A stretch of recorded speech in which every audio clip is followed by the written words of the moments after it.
la faute. C'est ça toute la différence. C'est ce qu'on expliquait tout à l'heure, c'est la différence entre punition et abandon. Hachem punit, mais n'abandonne pas.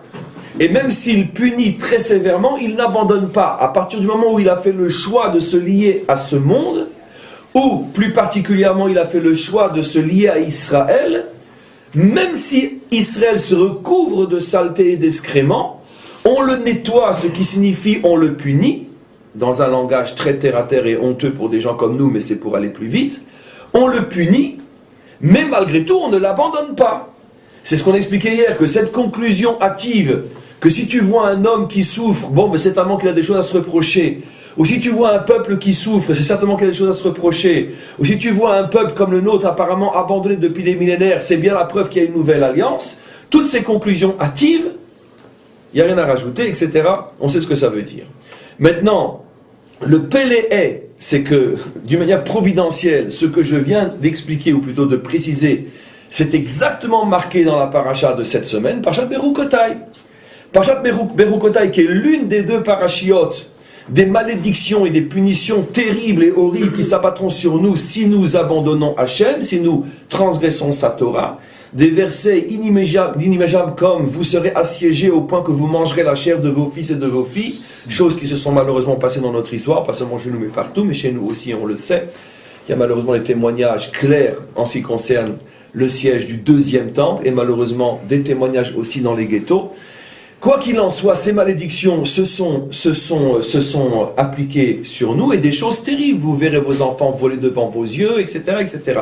Donc, tout ce qui nous est déjà arrivé, pour nous, c'est plus de la lecture de la Torah, c'est simplement un rappel historique.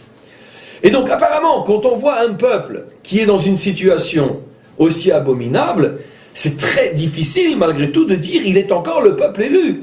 Dieu ne l'a pas abandonné.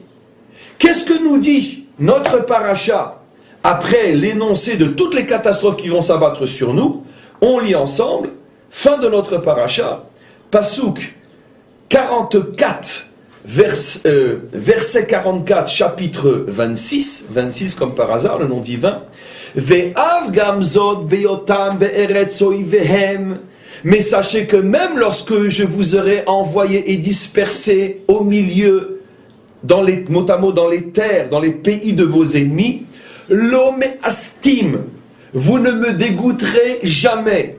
Velo ge'altim, vous ne m'écœurerez jamais. Les chalotam, je ne vous exterminerai jamais. Les affaires briti itam, je ne changerai jamais l'alliance. Qui a ni Hachem Elokehem, car je suis Hachem votre Dieu. Je ne sais d'ailleurs pas comment ils font pour lire la Torah, et quand ça arrive à ce verset-là, comment ils le comprennent. Je ne sais pas. Bon, peut-être qu'ils ne l'ont pas dans leur Bible à eux. Et on continue. Et regardez ce qui est marqué ici.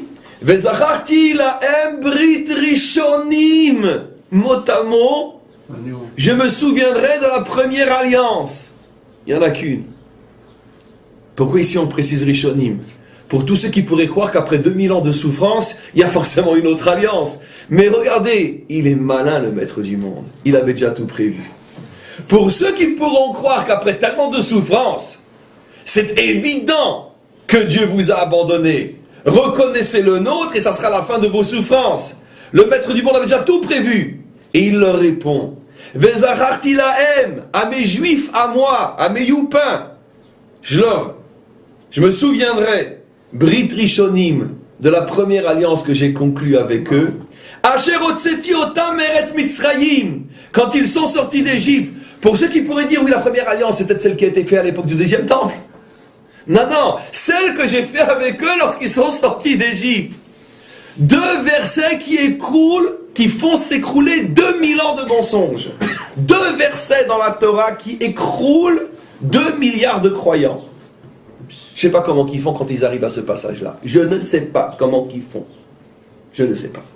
Et donc, Vezacharti lahem brit rishonim, je me souviendrai de l'alliance, la première que j'ai faite avec eux, lorsqu'ils sont sortis d'Égypte. Le'inei hagoyim, et ça, je le ferai aux yeux de toutes les nations. Vous vous rendez compte? Toutes les nations se rendront compte que non seulement Auschwitz n'est pas la preuve de l'abandon, mais tout le contraire que la preuve de l'abandon. Même si ça, par contre, on ne le comprend pas nous aujourd'hui encore. Et comment se termine le verset? Liot lahem Elohim ani Hashem, et je serai leur Dieu, car je suis Hashem.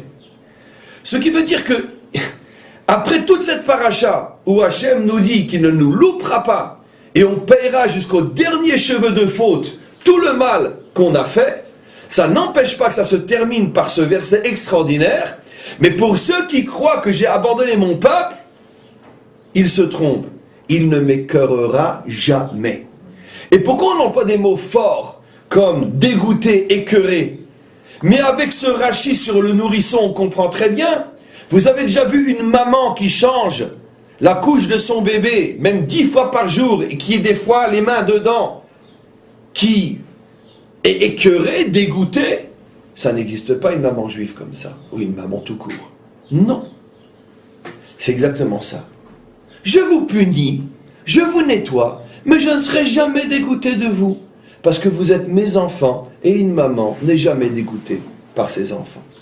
Ce psaume, qu'on a commencé par le hasard de la providence, et la parcha de la semaine, sont vraiment en résonance d'une manière absolument incroyable.